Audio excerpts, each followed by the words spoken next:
அபார கருணா சிந்தும் ஞானதம் சாந்தரூபிணம் ஸ்ரீ சந்திரசேகரகுரும் பிரணமாமி முதான்வகம். காஞ்சி மகாபிரிவா 1967 வருஷம் ஆந்திர பிரதேசத்தில் யாத்திரையில் இருக்கிறத பார்த்துட்டு வரும். ஆந்திர பிரதேசத்தில் பல இடங்கள் இந்த கோதாவரி தீரத்தில் யாத்திரை பண்ணிட்டு இருக்கிறதே தான் பத்ராஜலத்துக்கு பெரியவா வரணும் அப்படின்னு வரா. அந்த பத்ராஜலத்தில் வரத்தே பிரபலமான ஸ்தபதி தேவகோட்டேசம் கணபதி ஸ்தபதி அப்படிங்கிறவர் பெரியவாளை வந்து தரிசனம் பண்றார். அப்படி கணபதி ஸ்தபதிக்கும் பெரியவாளுக்கும் என்ன ஒரு தொடர்பு, அவருக்கு ஏற்பட்ட அனுபவங்கள் சிலதெல்லாம் நம்ம அவசியம் பார்க்கணும். இந்த ஸ்தபதி அந்த பரம்பரையா அந்த குலத்தொழில பண்ணிண்டு ரொம்ப பெரிய வித்வானா இருக்கிறவர், பெரியவாளோட பரிபூர்ணமான அன்புக்கு பிரியத்துக்கு பாத்திரமானவர், பல சாதனைகள் புரிஞ்சிருக்கு, அவருக்கு பத்மஸ்ரீ முதலான அவார்டெல்லாம் கொடுக்கப்பட்டிருக்கு. அப்படி இருக்கிற கணபதி ஸ்தபதி தன்னோட அனுபவத்துல பல விஷயங்களை சொல்றது ரொம்ப ரசமா இருக்கும். அதுல ஒரு சிலதையும் நாம பார்க்கணும். இவர் ஆந்திர பிரதேச அரசாங்கத்துல கவர்மெண்ட்ல இந்த சீஃப் இன்ஜினியர் கிரேட்ல உத்தியோகமா இருந்தார். பிரம்மானந்த ரெட்டி, சென்னா ரெட்டி, என்.டி. ராமராவ் முதலான முதல் மந்திரிகளுக்கெல்லாம் இவர் ரொம்ப நெருக்கமா இருந்தார், பிரியமா இருந்தார். அவள்லாம் ரொம்ப இவர் ஆதரிச்சு வச்சிருந்தா. அப்படி ஹைதராபாத்தில் இருக்கிறதே ஒரு நாளைக்கு பெரியவாள்கிட்டையும் தந்தி வந்தது. பெரியவா இந்த ஆகம விஷயத்துல சில்ப விஷயங்கள்லாம் எப்போ ஏதானும் முக்கியமான விசேஷங்கள் சந்தேகம் இருந்தா கலந்தாலோசிக்கணும், ஏதான காரியங்கள் இருந்தா உடனே வர சொல்லி ஸ்தபதியை கூப்பிடுற வழக்கம். எப்போ மடத்திலேருந்து உத்தரவு பெரியவாள்கிட்டேருந்து வந்தாலும் ஸ்தபதிக்கு எந்த ஒரு தடையும் இல்லாத, ஒரு அரசாங்க உத்தியோகத்துல இருந்தாலும் உடனே எந்த லீவுக்கு ஒரு விக்னம் இல்லாத உடனே வரத்துக்கு சௌரியமா இருந்தது. அப்படி ஒரு நாளைக்கு தந்தி வருது. தந்தி வந்தா இவர் உடனே கிளம்பி ராத்திரியே கிளம்பி வெடிகாரத்தால 5 மணிக்கெல்லாம் வந்துட்டார். காஞ்சிபுரம் வந்தா பெரியவா சர்வதீர்த்தம் அப்படிங்கிற ஒரு குளம், அந்த சர்வதீர்த்த கரையில பெரியவா இருக்கா. இவர் நேர பஸ்ஸை விட்டு இறங்கி சர்வதீர்த்த கரைக்கு போனார், பெரியவாளை தரிசனம் பண்ணலாம் அப்படின்ட்டு.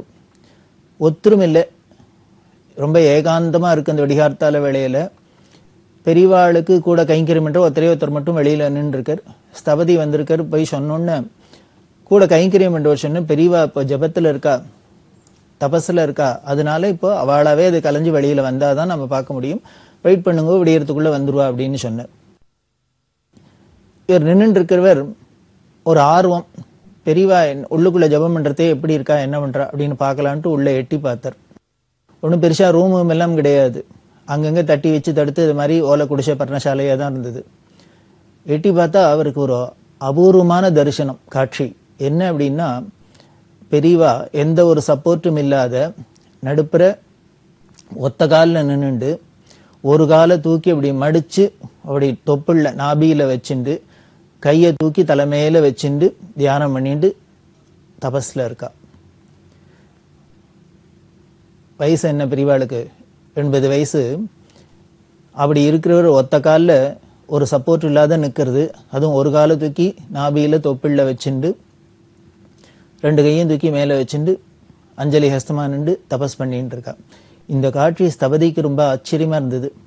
இது எப்படி இருக்கு அப்படின்னா, காஞ்சிபுரத்துல பார்த்தேன்னா இன்னைக்கும் காமாட்சியில தபஸ் காமாட்சி அப்படின்னு ஒரு உருவம் மாங்காடுன்னு இருக்கு. இந்த மாங்காடுல பார்த்தாலும் அம்பாள் தபஸ் காமாட்சி அப்படின்னு. இந்த தபஸ் காமாட்சி கோலத்தை சிற்பங்கள்ல எப்படி வடிக்கப்பட்டிருக்கு அப்படின்னா, இதே போஸ்ல தான் அம்பாள் ஒரு கால கீழே ஊனிண்டு பஞ்சாக்னி மத்தியில நின்றுண்டு ஒரு காலை மடிச்சு அப்படி நாபியில வச்சுட்டு தொப்பிள்ள வச்சுட்டு 2 கையும் தலைக்கு மேல உயர்த்த பிடிச்சுண்டு அஞ்சலி ஹஸ்தமா இருக்கிறாப்புல தான் இருக்கும். அதே போஸ்ல தபஸ் காமாட்சியா தான் பெரியவா இங்க நின்று இருக்கா சர்வதீர்த்த கரையில. இதை பார்த்த ஸ்தபதிக்கு நிஜமாவே ஒரு புல்ல அரிச்சுது, மெய் செலுத்துது. இதெல்லாம் ஒரு அபூர்வ ரேர் காட்சியாச்சே. நாம பெரியவா பெரியவா அப்படின்னா அது ரொம்ப சர்வசாதாரணமா நாம பார்த்த பெரியவா வேற. நம்மளோட குறைய சொல்றது, இனிமே அத்தை பண்றது இத்த பண்றது, அவ நமக்கு பழத்தை கொடுக்கறது பிரசாதம் கொடுக்கறது, இப்படிதான் நாம பார்த்திருக்கோம். சில பேருக்கெல்லாம் பாக்கியசாலிகளுக்கெல்லாம் இது மாதிரி அபூர்வமான காட்சிகள் எல்லாம் கிடைச்சிருக்கு. இந்த தபஸ் கோலத்துல இந்த கணபதி ஸ்தபதி மட்டும் இல்லை, இன்னும் பல பேர் தரிசனம் பண்ணியிருக்கா. ஸ்ரீமடத்துல கைங்கரியம் என்றவர் சந்திரமௌலி அப்படின்னு இருக்கார். அவர் கலவையில இருக்கிறதே பெரியவா அது மாதிரி கோலத்துல பார்த்திருக்கார். இதே காட்சியில இதே போஸ்ல அதே மாதிரி மாலி அப்படின்னு இருக்கிற மகாலிங்கம் அப்படின்னு மடத்துல அவரும் இது மாதிரி காட்சியில பார்த்திருக்கு. இப்படி பல பேர் பார்த்திருக்கா இந்த தபஸ்காமாட்சி கோலத்துல ஒத்த காலில் பெரியவா நின்று தபஸ் பண்றத கோலத்தை. அப்படிதான் நீங்க சர்வதீர்த்த கரையில பார்த்தவர் அப்படியே பிரமிச்சு வெளியில காத்துன்னு நிற்கிறார். பெரியவா கொஞ்ச நேரம் ஆகணும்னு பொழுது விடிஞ்சா பெரியவா தபஸ் முடிஞ்சு கட்டில கீழே போட்டு அதுல உட்கார்ந்துட்டு இருக்கா. பெரியவா கட்டில போட்டு உட்காந்துக்கிறதே ஒரு வினோதமா இருக்கும். எல்லாரும் 4 காலு கீழே இருக்கும், மேல பிளாட்டா அந்த பலகா இருக்கும், அதுல தான் உட்காருவா. பெரியவா என்ன பண்ணுவா, அதை அப்படியே கவுத்து போட்டு கால்லாம் மேல இருக்கும், அந்த பிளாட்டா பலகா மாதிரி கீழே இருக்கும், அதுல உட்கார்ந்துட்டு இருப்பா. அப்படி உட்கார்ந்துன்னு கூட கைங்கரியம் மண்டவர் சொன்ன ஸ்தபதி வந்திருக்கார் அப்படின்னா கூப்பிடு அப்படின்னா உள்ள கூப்பிட்டா. உள்ள கூப்பிட்டோன்னு பெரியவா சொன்னா, இப்பதான் ஊர்ல இருந்து வரையா? ஆமா. வந்து காஃபி சாப்பிட்டியா? இல்ல அப்படின்னு. உடனே கூட இருக்கிறவாளை பார்த்து ஒருத்தட்ட ஒரு காப்பி வாங்கி கொடு அப்படின்னா அவருக்கு காப்பி கொடுக்க சொன்னான். முக்கியமான விஷயம், அதுக்காக தான் உன்னை வர சொன்னேன் அப்படின்னா. என்ன அப்படின்னா, நீ ஒண்ணு பண்ணு, இந்த காஞ்சிபுரத்துல பல கோவில் இருக்கு. கைலாசநாதர் கோவில் ரொம்ப பிரபலமானது. கைலாசநாதர் கோவிலுக்கு போ. இன்னும் இந்த சர்வதீர்த்த கரையிலேயே கோவில் இருக்கு, சிவன் கோவில் இருக்கு, அதை பாரு. இன்னும் இரவாஸ்தானம், பிறவாஸ்தானம் முதலான பல கோவில லிஸ்ட் சொன்னா பிரிவா. இதை எல்லாத்தையும் போய் சுத்தி பார்த்துட்டு வா.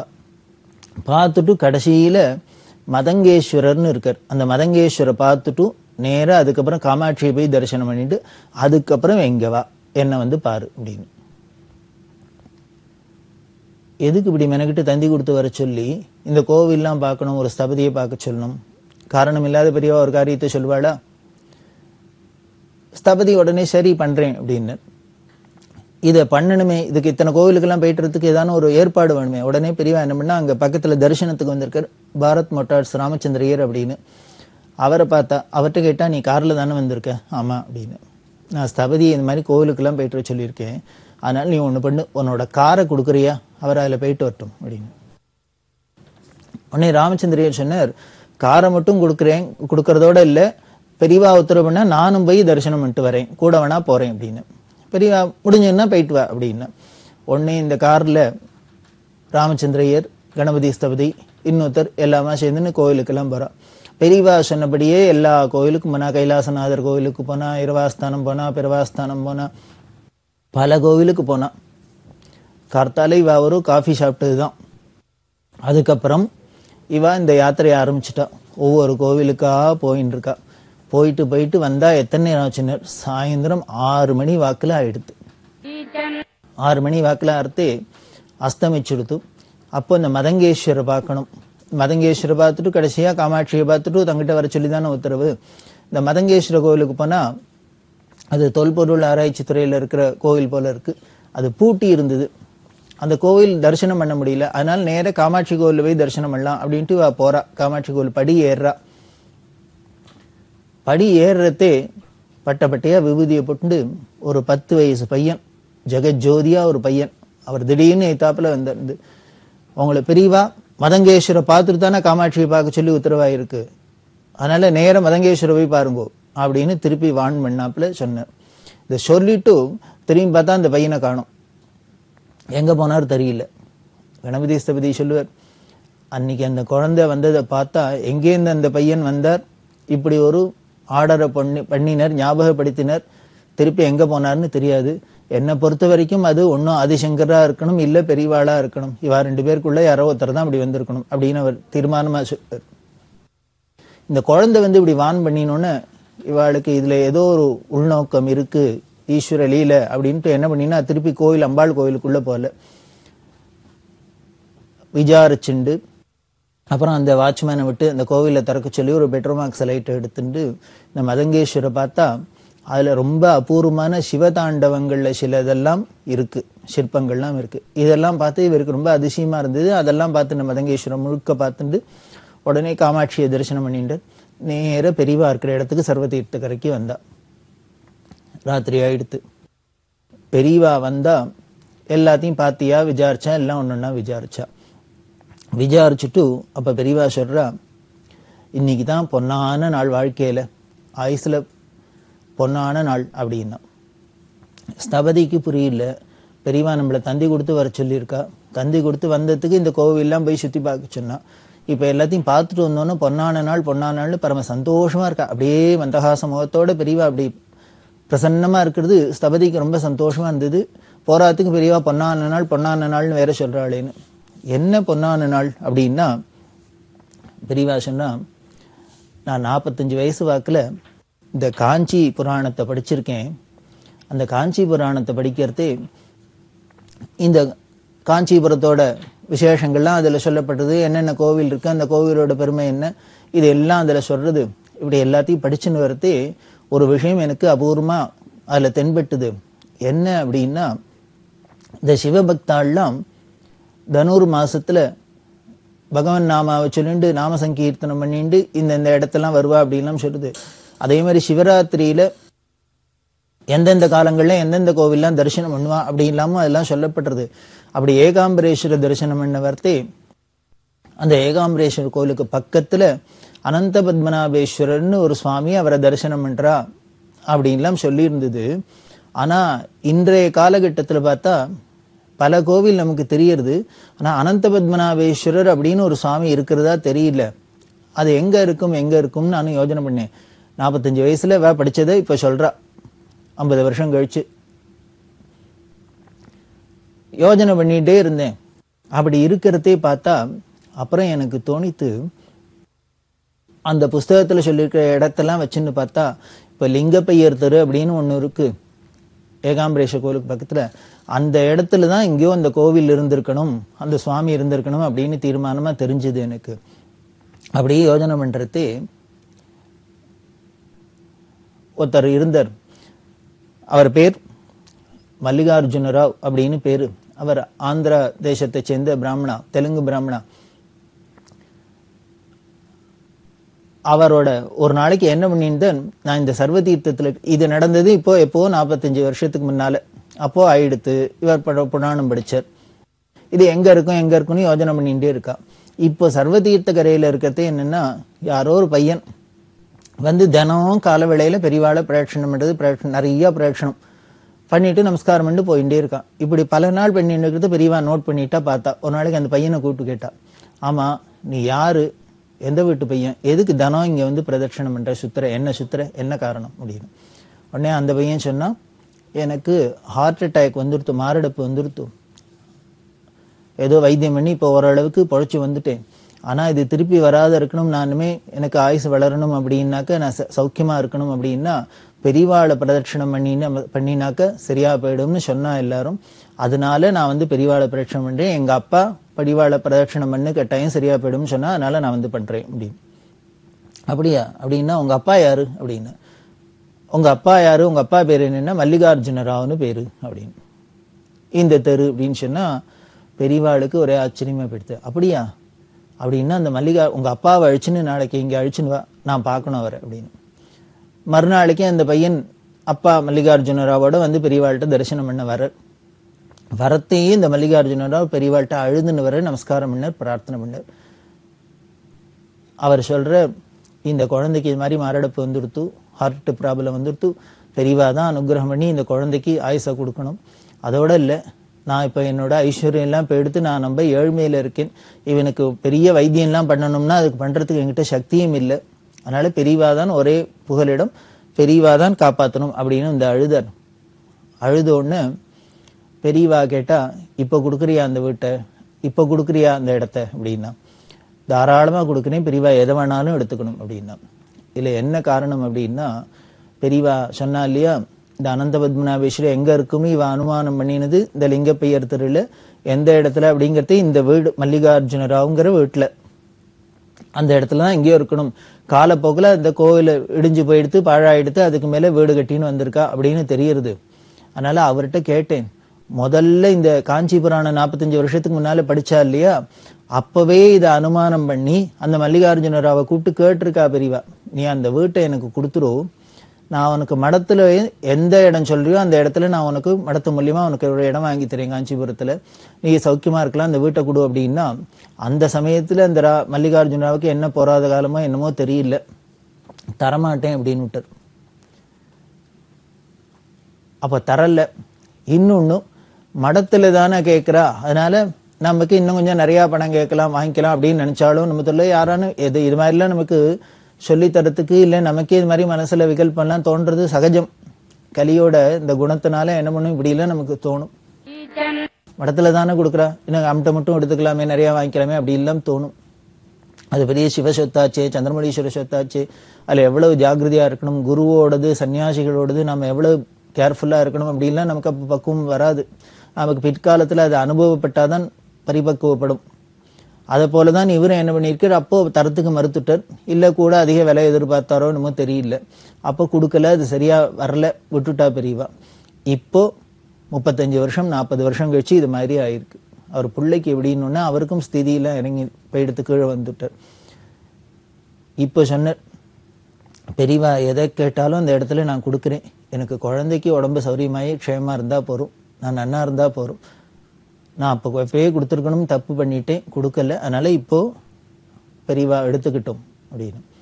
பெரியவா சொன்னா, நீ என்ன கேட்கறியோ கொடுக்கணும், இப்ப என்ன எதுவுமே கொடுக்க வேண்டாம், பெரியவா எடுத்துக்கிட்டேன், ஏனாவே எடுத்துக்கிட்டோம் அப்படின்னு விட்டார்.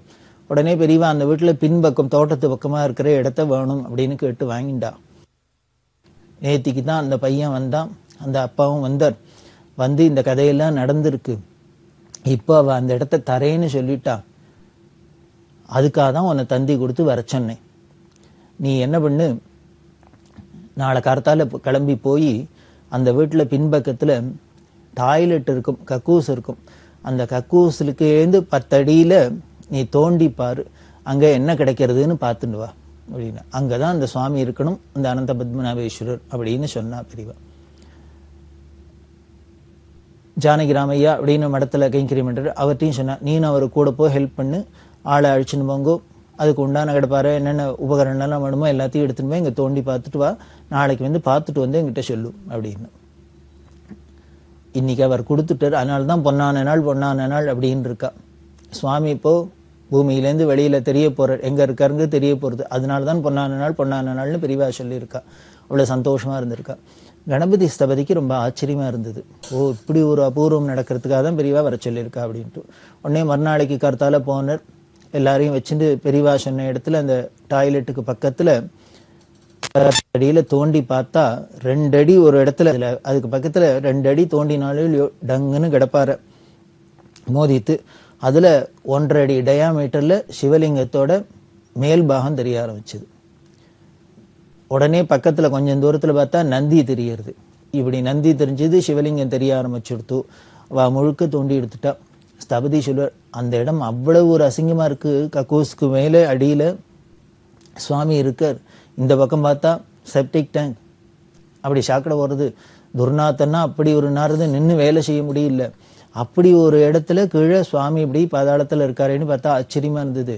இதை எங்கேயோ குளத்தங்கரையில சர்வதீர்த்த கரையில உட்காந்துருக்கிற பெரியவா இப்படி இருக்கிறத பார்த்துட்டு சொல்றாரு அப்படின்னு.